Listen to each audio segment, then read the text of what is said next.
Hello students, welcome back. आज मैं आप लोगों को ट्रांसलेशन में फ्यूचर परफेक्ट टेंस पढ़ाने चल रहा हूँ। इसके पहले मैंने आपको प्रेजेंट परफेक्ट टेंस फिर पास्ट परफेक्ट टेंस पढ़ाया। आज मैं आपको फ्यूचर परफेक्ट टेंस पढ़ाने चल रहा हूँ। देखिए,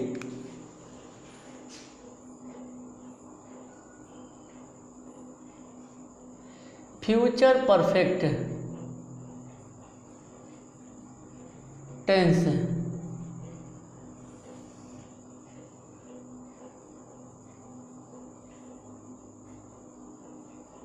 आइडेंटिफिकेशन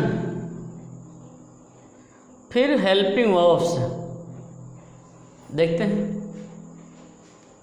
फ्यूचर परफेक्ट टेंस किसे कहते हैं? फ्यूचर परफेक्ट टेंस का सेंस हुआ, मतलब हुआ कि भविष्य काल में किसी कार्य का पूर्ण होना। क्लियर? जिस वाक्य में भविष्य काल में किसी कार्य के पूर्ण होने का भाव स्पष्ट होता है वह फ्यूचर टेंस होता है। इसमें मुख्य रूप से हिंदी वाक्यों में चुका होगा, चुकी होगी, चुके होंगे का प्रयोग होगा। कभी कभी ऐसा होता है कि इस प्रकार के वाक्यों में दो कार्यों का होना पाया जाता है। उस कंडीशन में जिस पार्ट में कार्य के पूर्ण होने का भाव स्पष्ट होगा उस भाग को हम फ्यूचर परफेक्ट बनाएंगे, और जो दूसरा वाक्य होगा उसे हम प्रेजेंट इंडेफिनिट टेंस के नियम के अनुसार बनाएंगे। क्लियर? तो इस तरह से आपने पहचान देख लिया, नॉर्मल पहचान कि वाक्य के अंत में चुका होगा, चुकी होगी, चुके होंगे आदि का प्रयोग होता है। क्लियर? तो अब रही बात हमें जाना कि इसमें हेल्पिंग वर्ब क्या लगाते हैं। आइडेंटिफिकेशन में चुका होगा, चुकी होगी, चुके होंगे का प्रयोग होता है। हेल्पिंग में क्या लगता है? आई वी के साथ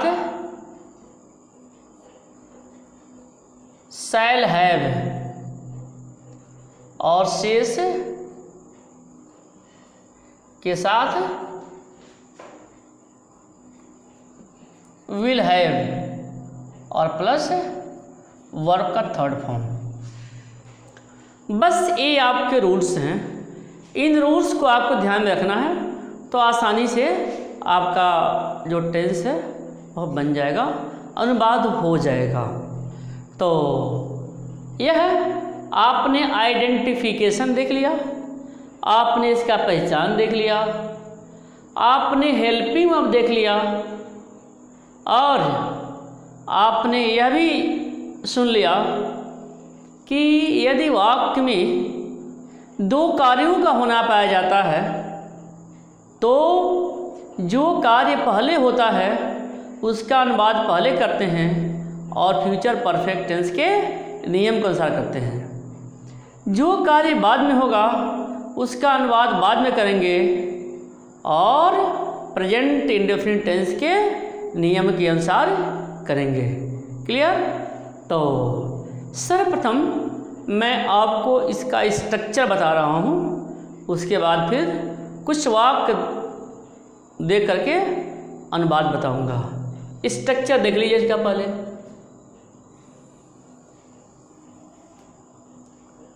सब्जेक्ट, हम अफर्मेटिव का स्ट्रक्चर बता दें पहले आपको। Affirmative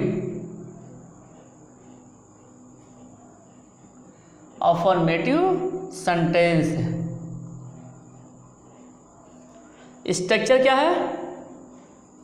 subject plus helping verb,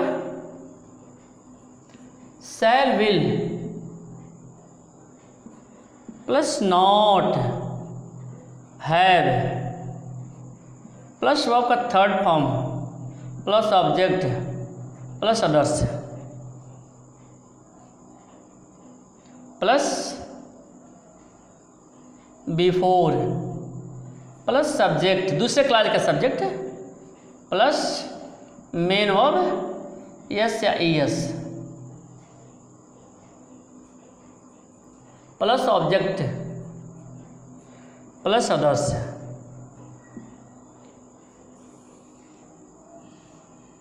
यह स्ट्रक्चर रहा। अब मैं इस पर आधारित कुछ वाक्य मैं दे रहा हूं, जैसे कल तक मैं अपना कार्य पूरा कर चुकूंगा।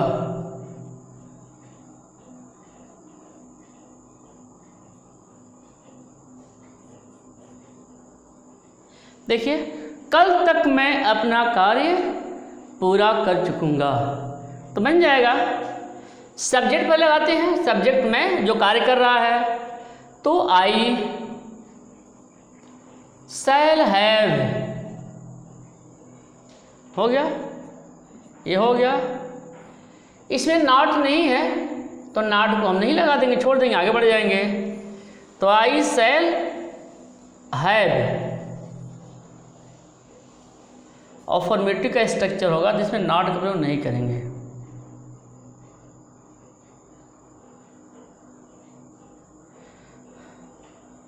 दे विल प्लस हैव, ये आपका स्ट्रक्चर बनेगा।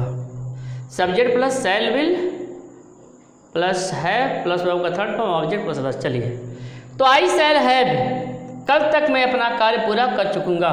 आई शैल हैव कंप्लीटेड, वर्ब का थर्ड फॉर्म आई हो गया, शैल हो गया, हैव हो गया, वर्ब का third form I shall have completed my work by, कल तक, बाई टुमारो। यह बन गया I shall have completed my work by tomorrow. कितना है देखिए, इसमें एक ही पार्ट दिया गया है, इसमें एक ही कार्य हो रहा है। इस कंडीशन में आप ध्यान रखेंगे सिर्फ बिफोर के पहले वाला ही कंस्ट्रक्शन आप प्रयोग करेंगे। अगला देखते हैं।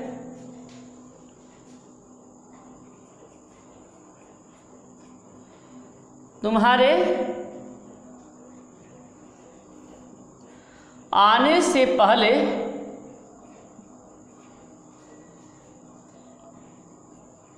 माताजी खाना बना चुकेंगी। देखिए, इसमें भी दो कार्य हो रहा है। जो कार्य पहले हो रहा है उसका बाद पहले करेंगे और फ्यूचर परफेक्ट में करेंगे। माताजी खाना बना चुकेंगी बन जाएगा mother will have cooked food. हो गया, माताजी खाना बना चुकेंगी, mother will have cooked food. तुम्हारे आने से पहले, यह कार्य बाद में हो रहा है इसलिए यह प्रेजेंट इंडेफिनिट बनेगा। Before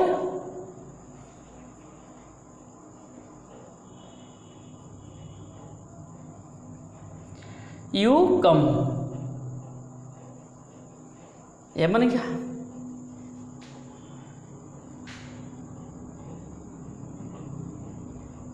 clear? एक वाक्य और देखते हैं।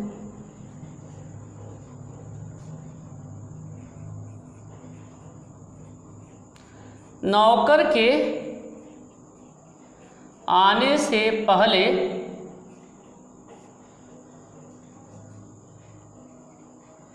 वे लोग मंदिर पहुंच चुकेंगे। कौन सा काम पहले हो रहा है? नौकर के आने से पहले एक आने का काम हो रहा है और एक पहुंचने का काम हो रहा है। तो वे लोग मंदिर पहुंच चुके होंगे या वे लोग मंदिर पहुंच चुकेंगे का अनुवाद हम पहले करेंगे और फ्यूचर परफेक्ट टेंस में करेंगे। वे लोग मंदिर पहुंच चुकेंगे बनेगा दे विल हैव अराइव्ड, चाहे रीच्ड।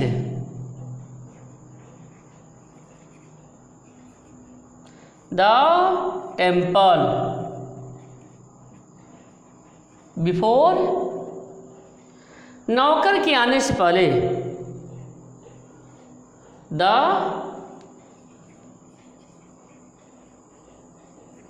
सर्वेंट कम्स बन जाएगा। They will have reached the temple before the servant comes. यह प्रेजेंट इंडेफिनिट बनेगा, अफर्मेटिव बनेगा, सब्जेक्ट सिंगुलर है तो यस या यस का प्रयोग हो जाएगा। तो इस तरह से आपने फ्यूचर परफेक्ट का अफर्मेटिव सेंटेंस देखा। अब मैं आपको इसका नेगेटिव बताने चल रहा हूँ। पहले हम नेगेटिव का स्ट्रक्चर बताएंगे, उसके बाद अनुवाद करना सिखाएंगे। क्लियर? चलिए देखिए,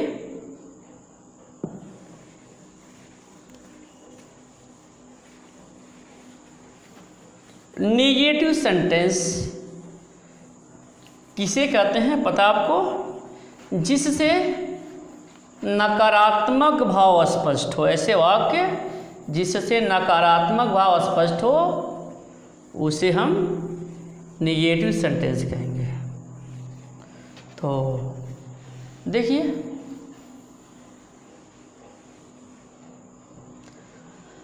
negative sentence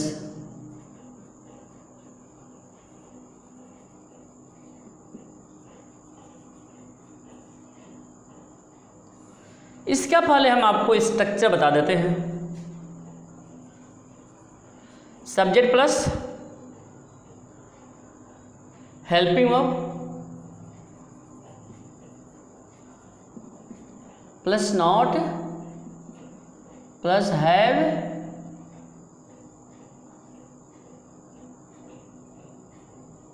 plus subject plus shall will plus not plus है प्लस वर्ब का third form plus object plus others plus before plus फिर सब्जेक्ट प्लस मेन वर्ब में यस या yes plus object plus others है। बस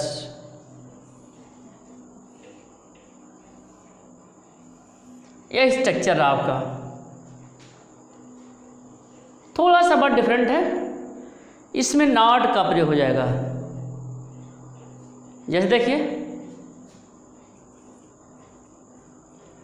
10 बजे तक police चोरों को नहीं पकड़ चुकेगी।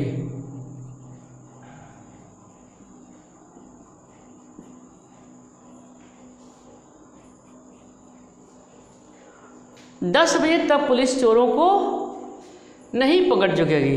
पुलिस चोरों को नहीं पकड़ चुकेगी का अनुवाद पहले बनेगा, बन जाएगा the police will not have verb का third form caught the thieves.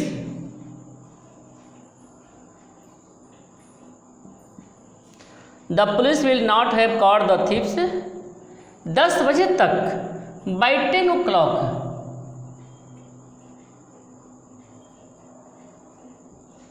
देखिए कुछ प्रॉब्लम है, बताइए।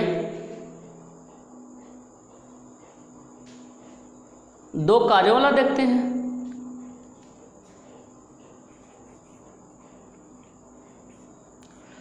सूर्य निकलने से पहले मैं स्नान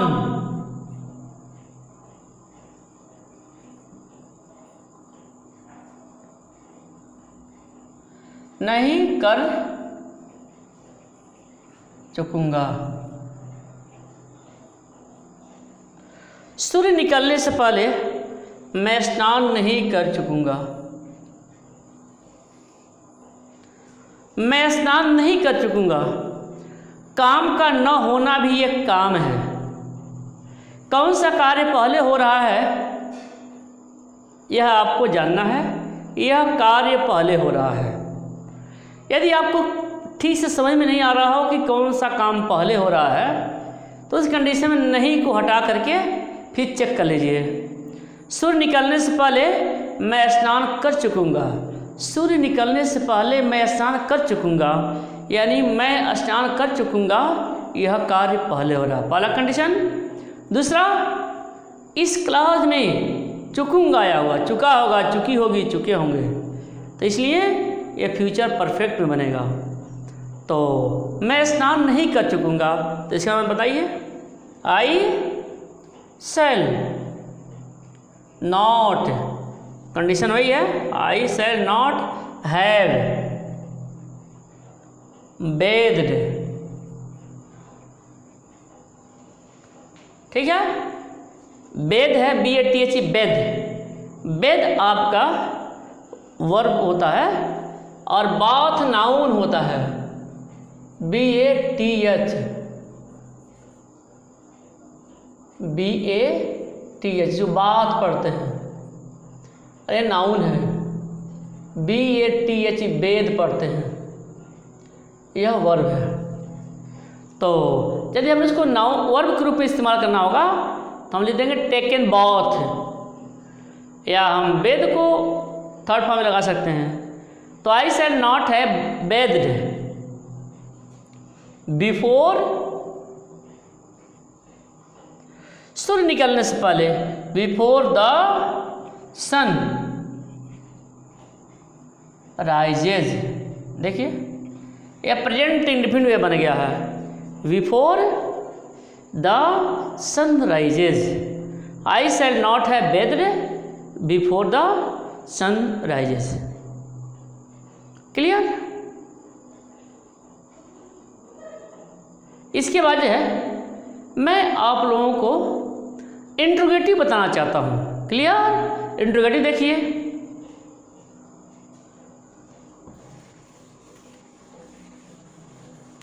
इंट्रोगेटिव का स्ट्रक्चर देखिए। पहले कैसे बनाएंगे हम इसे, इंट्रोगेटिव वाले वाक्यों को।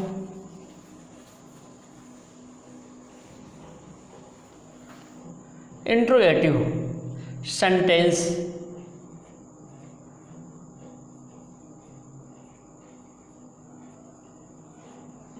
Interrogative sentence.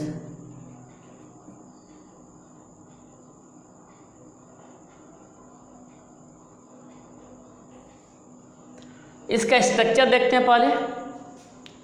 W plus shall will plus subject, यदि नॉट होगा तो नॉट लगा देंगे, प्लस हैव प्लस वर्ब का third form plus object plus others plus before plus subject plus main verb में यस या yes plus object plus others. यह आपका इंट्रोगेटिव का स्ट्रक्चर है।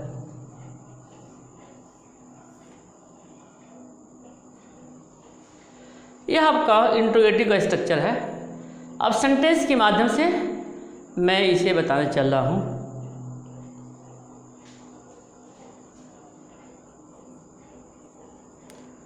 क्या लड़के क्रिकेट मैच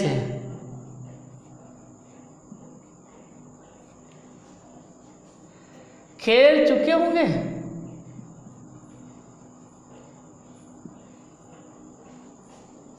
क्या आया है? तो शैल या विल में से कोई लगा देंगे।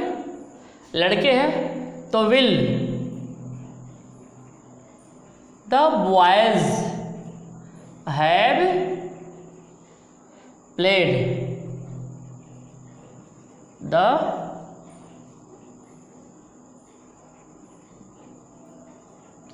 Cricket match. Will the boys have played the cricket match. क्या लड़के क्रिकेट मैच खेल चुके होंगे? Will the boys have played the cricket match. Clear? चलिए अब दो कार्यों वाला सेंटेंस देते हैं।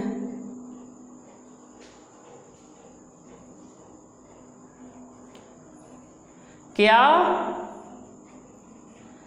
माली के जाने से पहले लड़के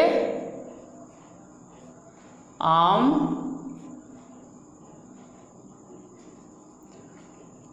तोड़ चुके होंगे?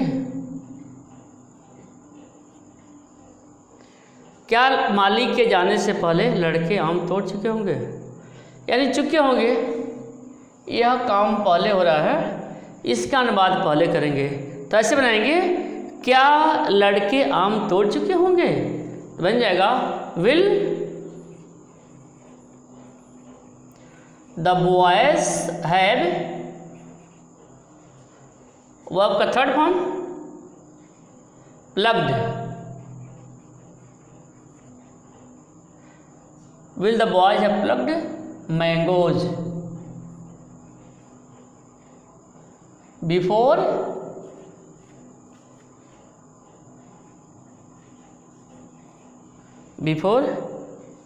माली के जाने से पहले। क्या माली के जाने से पहले लड़के आम तोड़ चुके होंगे? Will the boys have plugged mangoes before the gardener goes.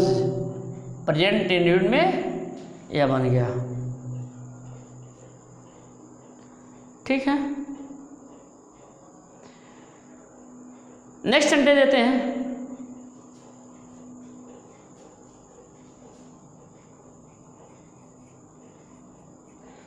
Doctor के आने से पहले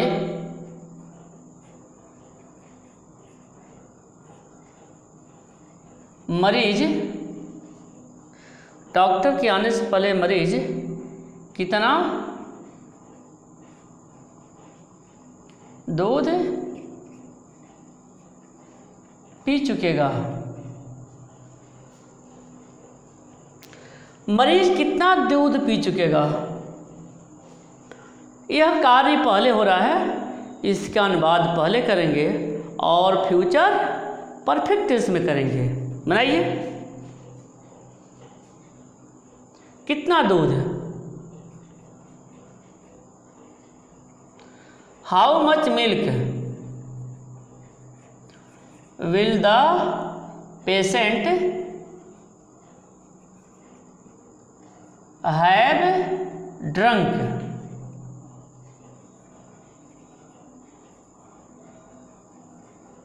बिफोर, डॉक्टर के आने से पहले, before the doctor comes. Question mark लग जाएगा तो बन गया how much milk, how much milk will the patient have drunk. How much milk will को और भी क्लियर लिखिए, will the patient have drunk, drink का third form drunk, before the doctor comes. इस तरह से आपने देखा। चलिए एक वाक्य मैं और भी बताता हूँ।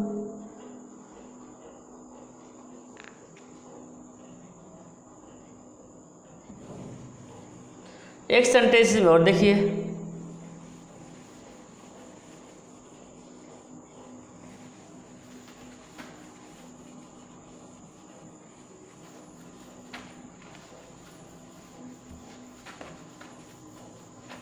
अगला सेंटेंस। आपने अभी तक जितना भी देखा इंट्रोगेटिव में, सभी इंट्रोगेटिव थे। इसके बाद वाला वाक्य में इंट्रोगेटिव नेगेटिव में बताने चल रहा हूँ, अर्थात नॉट का प्रयोग हो जाएगा उसमें। देखिए क्या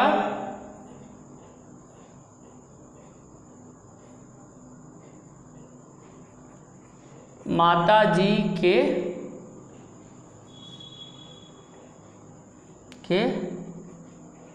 खाना बनाने से पहले नौकर बाजार से नहीं आ चुकेगा। बन जाएगा विल। नौकर बाजार से नहीं आ चुका होगा या नौकर बाजार से नहीं आ चुकेगा,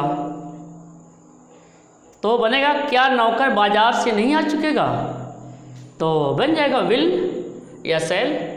will the servant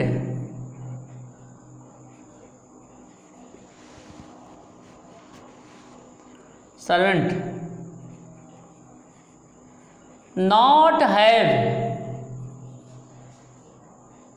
come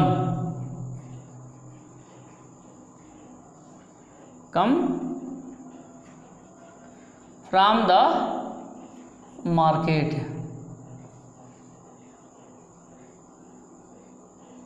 will the servant not have come from the market. Come का थर्ड फॉर्म कम होता है और फर्स्ट फॉर्म भी कम होता है, तो कम केम कम या थर्ड फॉर्म में लगा हुआ है। तो will the servant not have come from the market before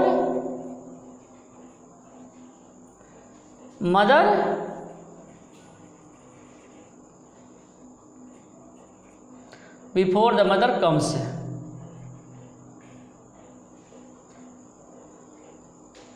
तो इस तरह से आपने देखा कि फ्यूचर टेंस कैसे बना। फ्यूचर परफेक्ट टेंस में आपने जो है इसका पहचान देखा, आपने हेल्पिंग ऑफ देखा, अफर्मेटिव का स्ट्रक्चर, नेगेटिव का स्ट्रक्चर, इंट्रोगेटिव का स्ट्रक्चर के साथ साथ इसका आपने एग्जाम्पल भी देखा। तो आपने एग्जाम्पल कर लिया है, रूल्स लिख लिया है, स्ट्रक्चर भी लिख लिया है। अब इसके बाद मैं आपको जो होमवर्क दूंगा बिल्कुल इसी पैटर्न पे बनेगा। सिंगल वर्क होगा तो भी आपको पहले मैंने सिंगल वर्क बता दिया है, डबल वर्क में होगा तो अभी मैंने आपको बता दिया है। सभी तरह की समस्याओं का समाधान इसके माध्यम से हो जाएगा। तो इसी तरह से आप करने का प्रयास करेंगे। नहीं समझ में आएगा तो फिर से पूछिएगा। Okay, thank you very much and take care. Okay.